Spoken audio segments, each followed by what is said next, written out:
সবাইকে target high স্কোরে স্বাগত। চলছে আর সাগরওয়ালের কোয়ান্টিটিভ অ্যাপটিটিউডের সমাধান পর্ব। এই সমাধান পর্বে আজকে শুরু করতে চলেছি নতুন একটি চ্যাপ্টার। তো চ্যাপ্টার 15 থেকে ঐকিক নিয়মের চ্যাপ্টার। এই ঐকিক নিয়ম কথাটা সবাই জানে, একবারে পাটিগণিত মানেই ঐকিক নিয়ম, একবারে বেসিক জিনিস। তো যেটা এর যে ইংরেজিতে যাকে বলে চেন রুল কথাটা যারা অঙ্কতে অনার্স নিয়ে পড়েছো, মাস্টার ডিগ্রি করেছো, তারা অবশ্যই চেন রুলটা শুনেছ হায়ার লেভেলে। চেন রুল মেন জিনিস হচ্ছে কি, চেন রুলটার ক্ষেত্রে কি হয়, একটা টার্মের সঙ্গে আর একটা টার্ম সম্পর্কযুক্ত, সম্পর্কটা বিভিন্ন রকমের হতে পারে, একটার উপরে একটা নির্ভরশীল। তো সেটা আমরা এই ঐকিক নিয়মের মাধ্যমে শিখব কীভাবে দুটো টার্ম থাকবে, সেটা একটার সঙ্গে একটা কিভাবে সম্পর্কযুক্ত। বেসিক্যালি এটা দেখতে গেলে দেখা যাবে যে এটা একটা অনুপাতের উপর নির্ভর করে এই অঙ্কগুলো হয়েছে। এই অনুপাতগুলো যেগুলো আছে, এটা সরল অনুপাত হতে পারে, ব্যস্ত অনুপাত হতে পারে, কখনো কখনো একে প্রত্যক্ষ অনুপাত বা পরোক্ষ অনুপাত হিসেবে ধরা হয়, আর আবার কখনো কখনো এটা সমানুপাত ব্যস্তানুপাত হিসেবে ধরা হয়। কেউ কেউ এখানে আবার এটাকে বলে সরল সম্পর্ক, ব্যস্ত সম্পর্ক, এইভাবেও বলে থাকে। তো একটা অপরটার সঙ্গে একটা সম্পর্ক থাকে, সেই সম্পর্কের মাধ্যমে এই চেনটা হয়। তো সেই জন্য একে চেন রুল বলা হয় এবং ঐকিক নিয়ম বলা হয়। তো এই ক্ষেত্রে দুটো জিনিস থাকে যেটা আমরা বারবার বলার চেষ্টা করছি। তো সেটাতে যাওয়ার আগে আমি বলবো, যারা যারা এই চ্যানেলের সঙ্গে আছে তাদের অসংখ্য ধন্যবাদ চ্যানেলের সঙ্গে থাকার জন্য। আর যারা যারা নতুন, অবশ্যই তাদেরকে বলবো যে যত তাড়াতাড়ি সম্ভব সাবস্ক্রাইব করে নাও। এই ধরনের ভিডিও আসতেই থাকবে এবং অত্যন্ত গুরুত্বপূর্ণ এবং সময়োপযোগী যে এই ভিডিওগুলো কিন্তু চাকরির পরীক্ষায় এবং অন্যান্য পরীক্ষার ক্ষেত্রে কিন্তু ভীষণ গুরুত্বপূর্ণ। তো চলে যাই আজকের পর্বের প্রথম যে আমরা থিওরি অংশটা শুরু করেছিলাম, সেটাতে যেটা বলেছিলাম যে এই দুটো জিনিস, মেন জিনিস থাকে এখানে। একটা হচ্ছে প্রত্যক্ষ অনুপাত,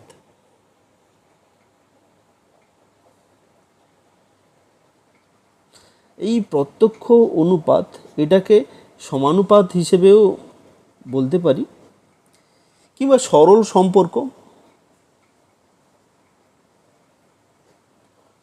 হিসেবেও বলতে পারি। এটা কেমন না, এটা হচ্ছে কি, দুটি পরিমাণ থাকবে।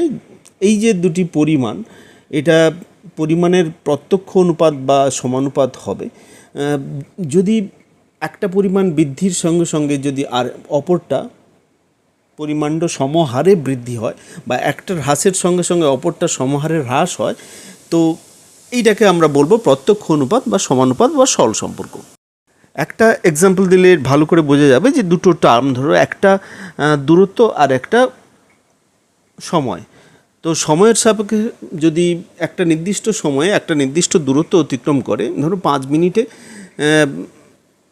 কোনো একটা যান 5 মিনিটে 2 কিলোমিটার যান, যদি 10 মিনিট আমি নিয়ে নিই, তো সেক্ষেত্রে আরও বেশি ওই একই অনুপাতে ও বেশি দূরত্ব যেতে থাকবে, মানে সময় যত বেশি হবে তত বেশি দূরত্ব অতিক্রম করবে। এই যে সম্পর্কটা, এই সম্পর্কটাকে আমরা সরল সম্পর্ক বলতে পারি, সমানুপাতই বলতে পারি, বা প্রত্যক্ষ অনুপাত বলতে পারি। তো তেমনিভাবে সম্পাদিত কাজের সঙ্গে মানুষের সংখ্যার অনুপাত যেটা, সেটাকেও আমরা এই একই উদাহরণের মধ্যে রাখতে পারি। আবার একটা যেটা দ্বিতীয় ক্ষেত্রে যেটা আমরা ব্যবহার করব, সেটা হচ্ছে পরোক্ষ অনুপাত,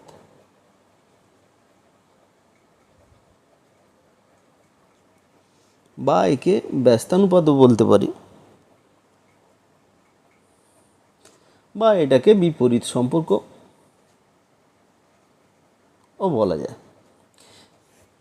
তো বিভিন্ন বইতে বিভিন্ন রকমের নাম থাকে। তো এই ধরনের যে ধরনের আমি একটা উদাহরণ দিই, এটার ক্ষেত্রে কি হয়, এটার ক্ষেত্রে হয় যে দুটি পরিমাণ, দুটি নির্দিষ্ট সূচক থাকে, সেটাতে কি হয় যে পরোক্ষ অনুপাত হয় বা ব্যস্তানুপাত হয়।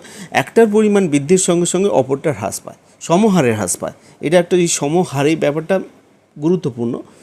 তো এটার ক্ষেত্রে কিভাবে হচ্ছে, একটা উদাহরণ দিলে বোঝা যাবে যে দূরত্বর সঙ্গে সঙ্গে যদি হয় যে একটি দূরত্ব অতিক্রম করার ক্ষেত্রে একটি গাড়ির যে সময় লাগে, তো একটা নির্দিষ্ট পরিমাণে যে গতি সেটা কিন্তু এক্ষেত্রে দেখা যাচ্ছে যে সময়ের সঙ্গে ব্যস্তানুপাতিক। কীভাবে হচ্ছে না, একটা নির্দিষ্ট জায়গা অতিক্রম করতে যদি গতি বেশি হয় তাহলে সময় কম লাগে, আর গতি যদি কম হয় বেশি সময় লাগে। তাহলে এটা কম হলে ওটা বেশি হচ্ছে, এটা বেশি হলে ওটা কম হচ্ছে। এই যে সম্পর্কটা, এটা হচ্ছে ব্যস্তানুপাতিক সম্পর্ক বা বিপরীত সম্পর্ক বা পরোক্ষ অনুপাত। এর আরেকটা উদাহরণ হিসেবে আমরা বলতে পারি যে একটা নির্দিষ্ট পরিমাণে কাজ একটা নির্দিষ্ট সময় শেষ করতে যে পরিমাণের লোক লাগে, সময় যদি বাড়িয়ে দিই তার চেয়ে কম সময় লাগবে। কারণ সময় বাড়লো কিন্তু কম সময় লাগবে না, সময় যদি বাড়িয়ে দিই তাহলে কম পরিমাণের লোক লাগবে। তাহলে কি হচ্ছে না, এই ক্ষেত্রে সময় বৃদ্ধির সঙ্গে সঙ্গে লোক সংখ্যা কমে যাচ্ছে।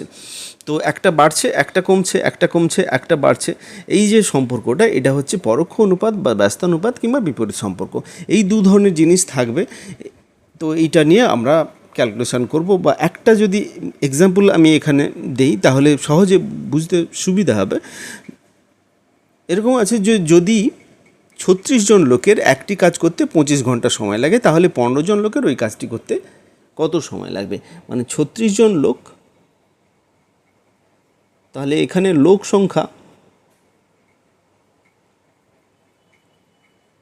আর হচ্ছে সময়। তো তাহলে লোক সংখ্যা হচ্ছে 36 জন লোক আর 15 জন লোক, আর সময় 36 জন লোকের 15 ঘন্টা লাগে, আর এর কত ঘন্টা লাগবে আমরা এক্স ঘন্টা ধরে নিচ্ছি। এইটাই হচ্ছে আমাদের সম্পর্ক। 36 জন লোকের যদি এটা ঘন্টাতে আছে এককটা,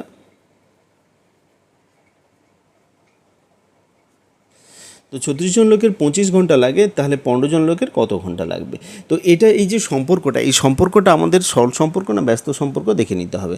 তাহলে লোক সংখ্যার সঙ্গে সময়টা যত বেশি লোক হবে সময় তত কম লাগবে। ব্যস্তানুপাতের সম্পর্ক, ব্যস্তানুপাতের সম্পর্ক হলে সেই যে এই যে অনুপাতটা, এই যে ডাটাগুলো দেওয়া আছে, ডাটাকে লিখবো কীভাবে না, প্রথমে আমরা যেটা যে লোক সংখ্যাটাকে এক জায়গাতে রেখে দেবো। প্রথমে আমাদের যেটা আছে যে 36 জন লোকের আছে 25, তাহলে যেহেতু ব্যস্ত সম্পর্ক এটা আছে, তো সেই ক্ষেত্রে আমরা এই অনুপাতটাকে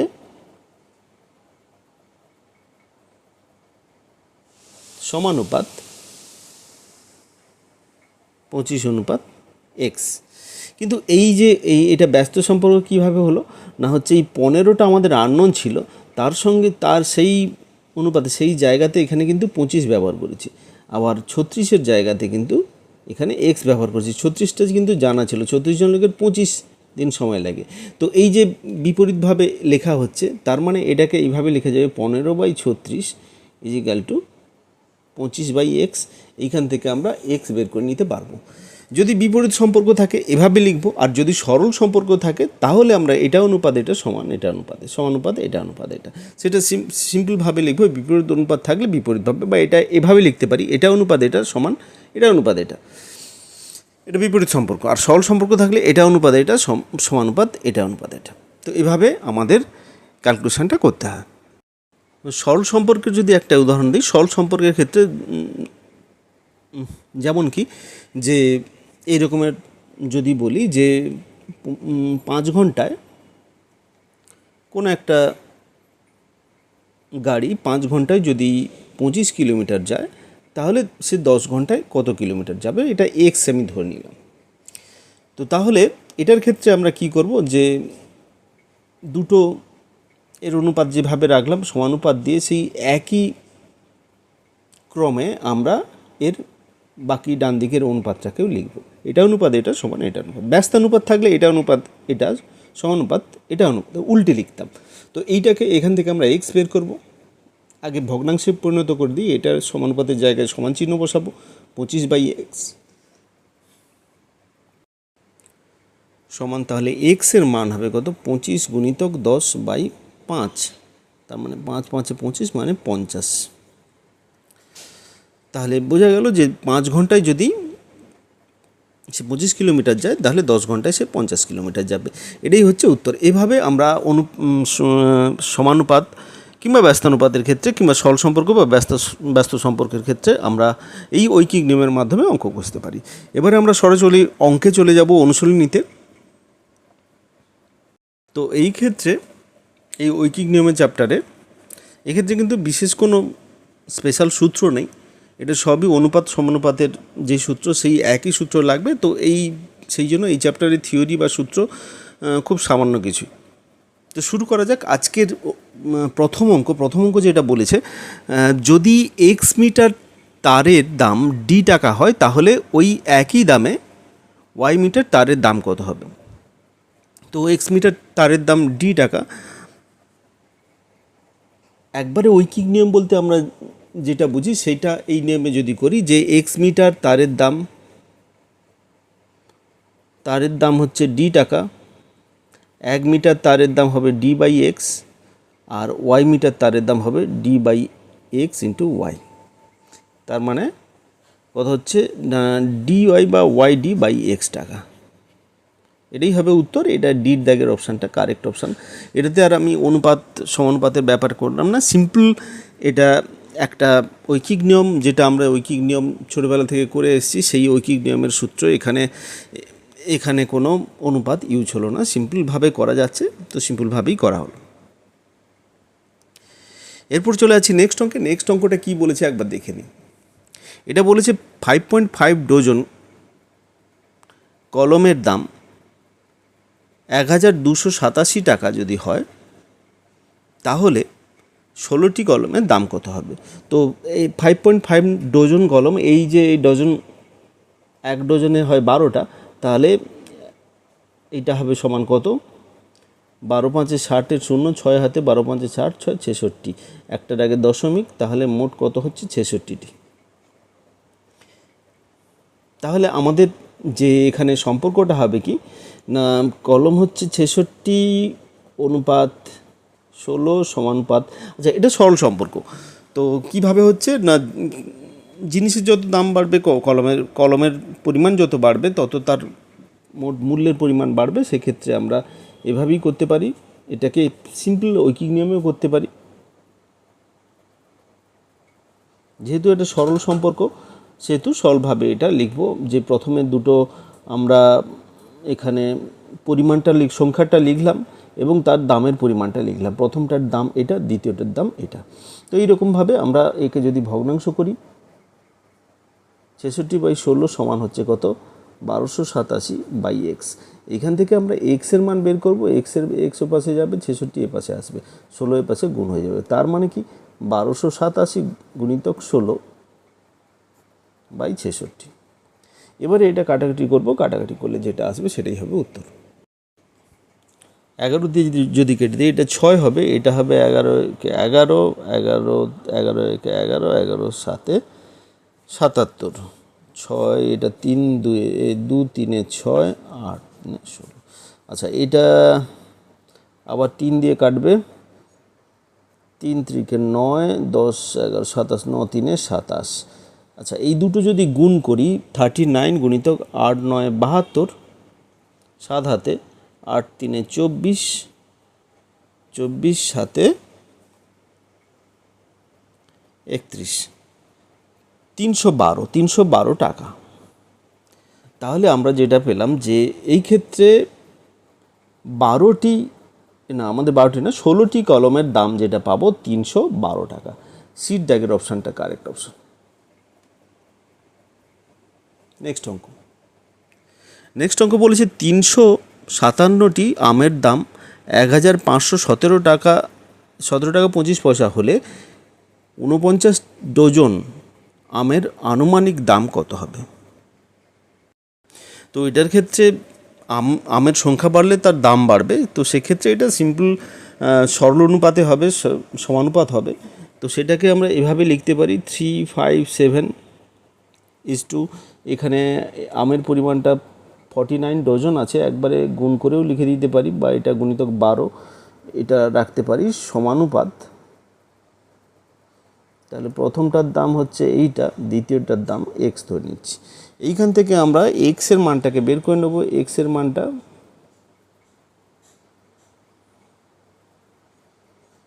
ক্যালকুলেশন যদি করি এটা বাই এটা সমান এটা বাই এটা, সেখান থেকে আমরা সরাসরি এক্সটা বের করে নিতে পারি। এক্সটা সমান হবে কত, 49 ইন্টু 12 ইন্টু 25 বাই 357 এইটা। এটাকে আমরা ক্যালকুলেশন করব। ক্যালকুলেশন করলে এটার অ্যান্সার হবে কত,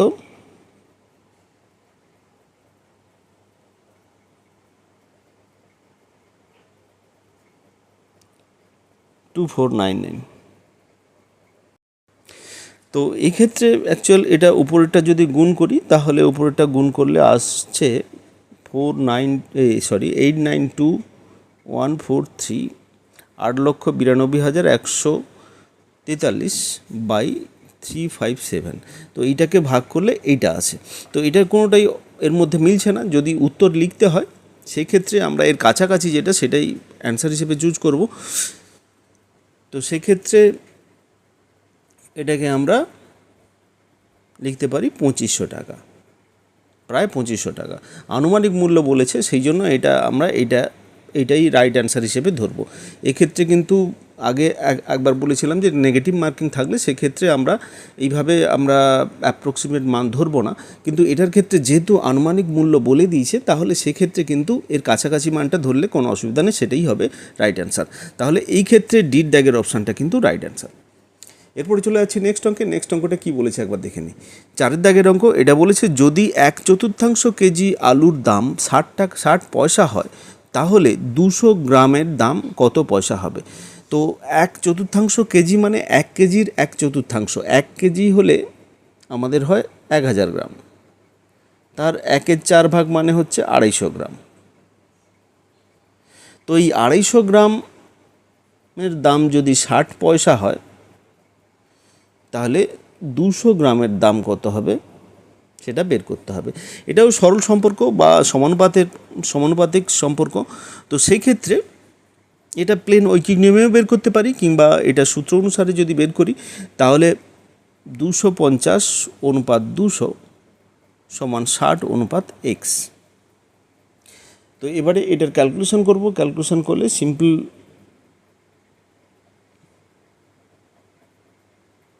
যেটা আসবে সেটা হচ্ছে 250/200 = 60/x।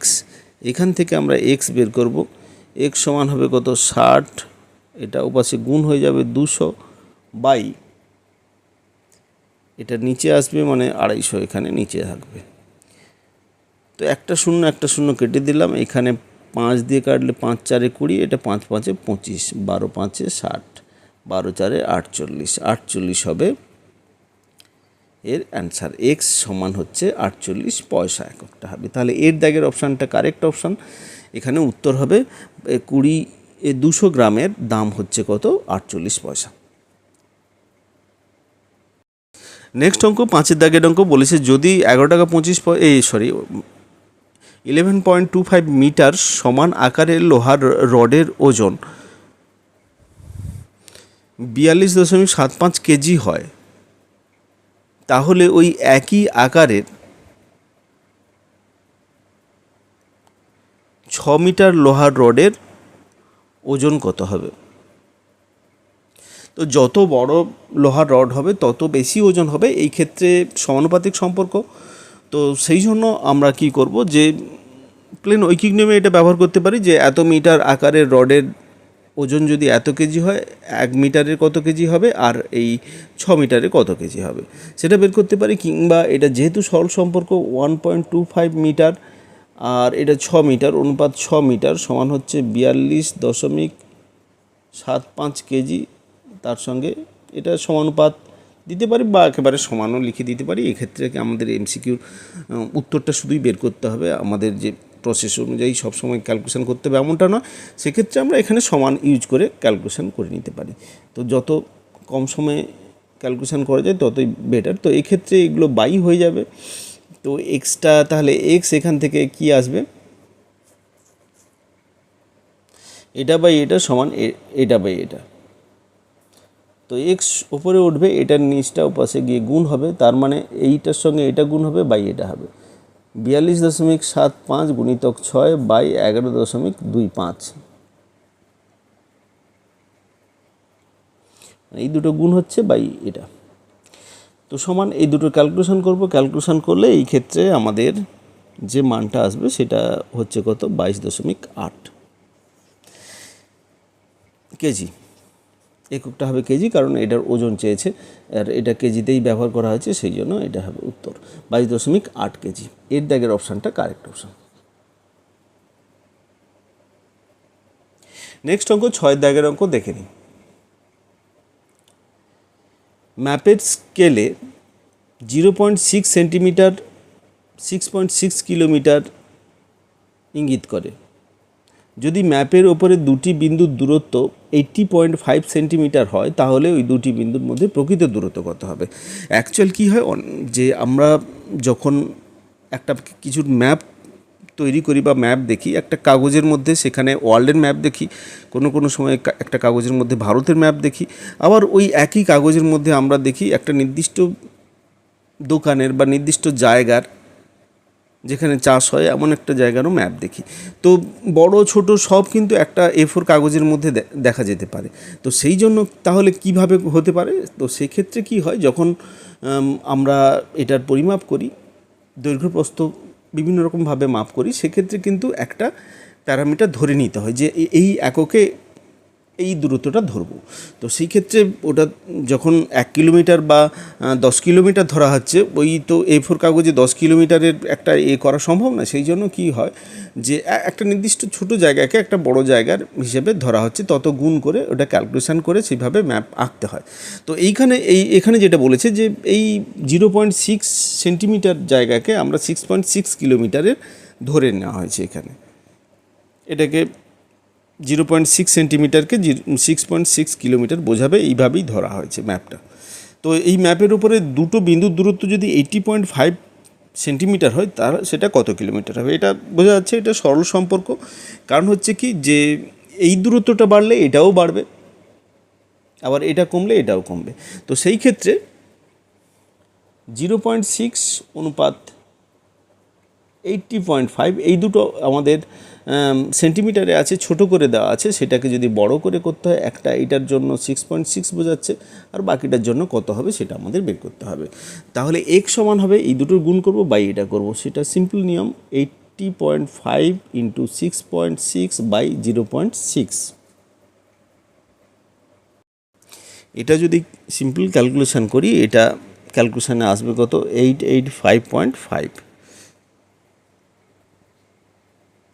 তো এই ক্যালকুলেশনগুলো এখানে আর দেখাচ্ছি না, এটা সিম্পল ক্যালকুলেশন, সিম্পল গুণ, এটা তোমরা সবাই করতে পারবে।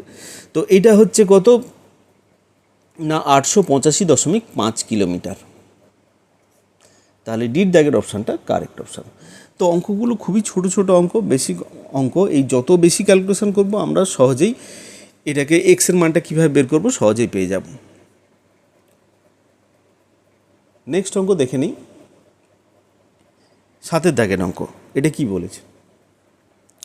বলেছে, একটি তাঁত কল প্রতি সেকেন্ডে 0.128 মিটার কাপড় বুনতে পারে। ওই কলে 25 মিটার কাপড় বুনতে আনুমানিক কত সেকেন্ড সময় লাগবে। তো একটা নির্দিষ্ট পরিমাণে কাপড় বুনতে, এটা মিটার হবে, যে পরিমাণে কাপড় লাগে তার চেয়ে বড়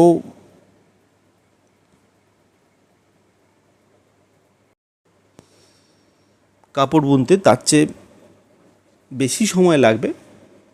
একটা নির্দিষ্ট পরিমাণে কাপড় বুনতে যে সময় লাগে তার চেয়ে বড় কাপড় বুনতে অবভিয়াসলি বেশি সময় লাগবে। তো সেইটা সরল সম্পর্কের মধ্যে পড়বে। তো প্রথমে যে পরিমাণে কাপড়ের পরিমাণটা যেটা দেওয়া আছে, যে 0.128 মিটার, তার সঙ্গে 25 মিটার, এটা আমরা সমানুপাত করব। প্রথমটা বুনতে 1 সেকেন্ড লেগেছিল, তারপরটা কত লাগবে সেটা আমাদের বের করতে হবে। এটা যেহেতু সরল সম্পর্ক, সম্পর্কটা হচ্ছে সরল সম্পর্ক বা সমানুপাত, সেহেতু x সমান আমরা এক্ষেত্রে ধরে নেব কত, এই দুটো গুণ বাই এটা। তাহলে 25 গুণিতক 1 বাই 0.128। তো এটা আমরা ক্যালকুলেশন করব। 0.128 মানে হচ্ছে এটা তো 25 থাকবে, এক তো কিছু না গুণের ক্ষেত্রে 128/1000, মানে উপরে 1000 গুণ হয়ে যাবে এটা। এবার এটাকে ক্যালকুলেশন করব, ক্যালকুলেশন করলে এটা দশমিকে আসবে, সমান এটা দাঁড়াবে কত, সিম্পল যদি ক্যালকুলেশন করি 195 মানে 195.31 এই সেকেন্ড সময় লাগবে। তো এটাকে অ্যাপ্রক্সিমেট একটা সময় 185 সেকেন্ড ধরে নিতে পারি, এর কাছাকাছি, এটার কাছাকাছি হবে 185, বির দাগের অপশান যেহেতু আনুমানিক বলেছে, তো সেক্ষেত্রে এর কাছাকাছি আমরা ধরে নিতে কোনো অসুবিধা নেই। তাহলে বির দাগের অপশানটা কারেক্ট অপশান। নেক্সট অঙ্ক 8-এর দাগের অঙ্ক। এটাতে বলেছে 4 জন লোকের এক প্রকার খাওয়ারে 1.5 চামচ লবণ লাগে। যদি 3 চামচ এক বড় চামচের সমান হয়, তাহলে 18 জন লোকের ওই রকম খাবারের জন্য কত বড় চামচের লবণ লাগবে।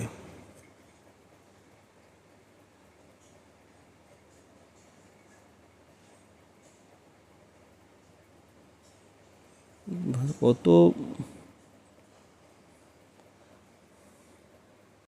এই ক্ষেত্রে অঙ্কটা একটু কমপ্লেক্স করে দিয়েছে, বড় চামচ ছোটো চামচের সঙ্গে বড় চামচ সমান করেছে। এখানে যেটা বলেছে যে 3 চামচ ছোটো চামচ, 3 চামচ 3 চা চামচ সমান একটা বড় চামচ, 3 চামচে একটা বড় চামচ হয়, এটাই সম্পর্ক। তো সেক্ষেত্রে যদি 1.5টা চামচ হয়, 1.5টা চামচ নেই, চা চামচ, সেটা সমান কত হবে না, সেটা সমান হবে, আচ্ছা একটা চামচ দিলে 1/3 হচ্ছে, আর 1.5টা নিলে 1.5টা মানে কি, এটা 3/2,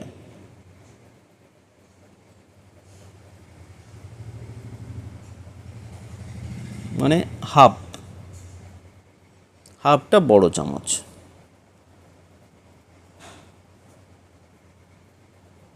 তো এক্ষেত্রে লোকের সঙ্গে খাবারের পরিমাণের সম্পর্ক বলা হয়েছে, আর লবণের পরিমাণ, এই লবণ লাগবে এমন কোনো খাবার, সেটা যেই খাবার হোক না কেন, লোকের সঙ্গে খাবারের পরিমাণ সেটা সবসময় সরল সম্পর্ক হয়, যত লোক বাড়বে তত বেশি খাবার বাড়বে।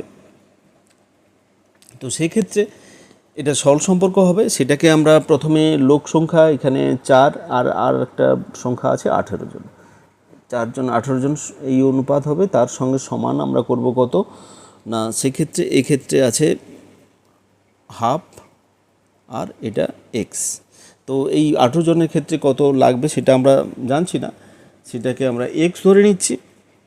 তো এইভাবে আমরা ক্যালকুলেশন করব, এটা যেহেতু সমানুপাত সম্পর্ক, ওই একই রকমভাবে এখান থেকে আমরা এক্স বের করতে গেলে এই দুটো গুণ করে এটা দিয়ে ভাগ করব, 18 গুণিতক হাফ বাই 4, তার মানে হচ্ছে কত, 9/4, এইটা কেটে যাবে, এটা 9 হয়ে যাবে, 9/4, 9/4 মানে আমরা যদি করি 2, 4, 8, 1 থাকবে, দশমিক 10, আর 2.25, তাহলে 8 দাগের অপশান কারেক্ট অপশান। নেক্সট অঙ্কে চলে যাই, নেক্সট অঙ্কটা কী বলেছে একবার দেখে নিই। 9 দাগের অঙ্ক, এটা আরেকটু অন্যরকম, এবং এই অঙ্কটা কিন্তু বিশেষভাবে গুরুত্ব দিয়ে দেখতে হবে, নাহলে গুলিয়ে যেতে পারে। এখানে বলেছে কি 1.7 ইঞ্চি বাই 2.1 ইঞ্চি মাপের একটি ছবিকে এমনভাবে বড় করতে হবে যে বড় দিকের মাপ 4 ইঞ্চি হবে এবং ছোটোর দিকের মাপ কত হবে। তো এখানে ওই একই রকমভাবে যেটা আমরা আগে ম্যাপ আঁকার ক্ষেত্রে যেটা বলেছিলাম, যে একটা ছবিকে বড় করা হবে, তাহলে যে ছোটো সাইজের যা পরিমাণ আছে সেটা বড় ছবিতে সেই একই পরিমাপের, আমি যদি ছোটো সাইজের ক্ষেত্রে ছবিটা যত দৈর্ঘ্য প্রস্থে যতটা থাকবে, বড় সাইজের ক্ষেত্রে সেটা আরও বাড়ছে, তাহলে প্রত্যেকটা মাপ এটার আনুপাতিক হারে বাড়তে থাকবে। তো এটা সমানুপাতিক সম্পর্ক। তাহলে এটার জন্য প্রথমটার জন্য এখানে যেটা বলেছে এমনভাবে করতে হবে, বড় দিকের মাপ। এখানে বড় দিকটা কোনটা? দ্বিতীয় দিকটা হচ্ছে 4 এটা হয়, তাহলে প্রথম দিকটা কত হবে? তো তাহলে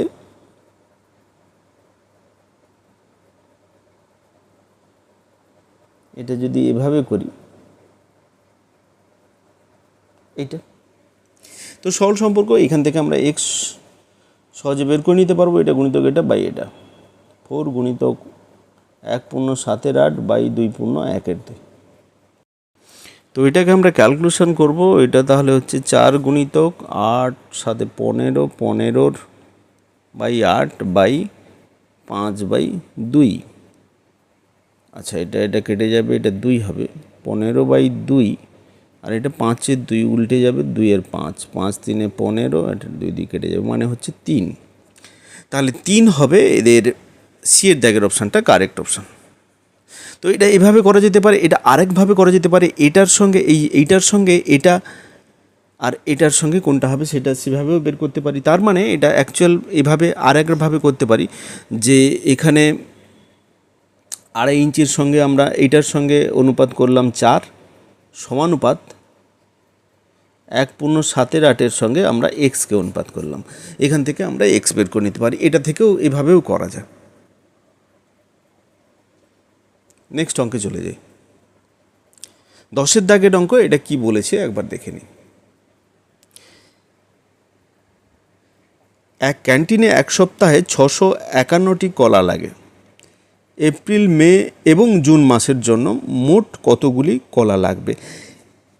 ধীরে ধীরে কিন্তু প্রশ্নটা ধীরে ধীরে ঘোরানো হচ্ছে, এবং শুধু এই একই চ্যাপ্টারের মধ্যে সীমাবদ্ধ থাকছে না, এখানে এক্সট্রা নলেজও লাগছে, এবং বুদ্ধি দিয়ে এটাতে অঙ্কটা তৈরি করে নিতে হবে।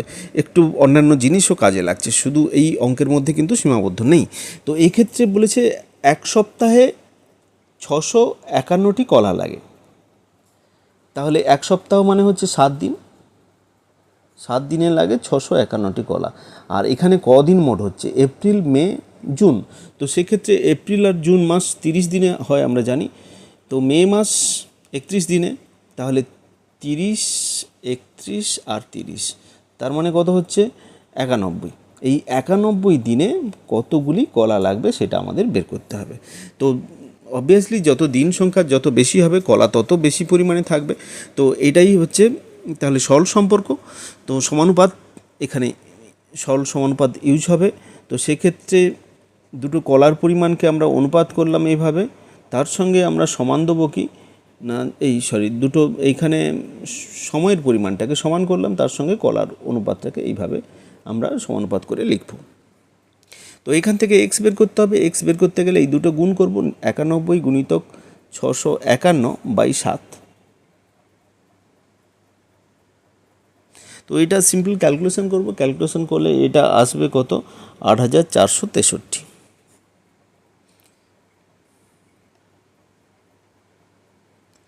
তো এটাই হবে আমাদের উত্তর, 8463। এর দাগের অপশানটা কারেক্ট অপশান। ক্যালকুলেশনটা তোমরা দেখে নিও, সিম্পল ক্যালকুলেশন।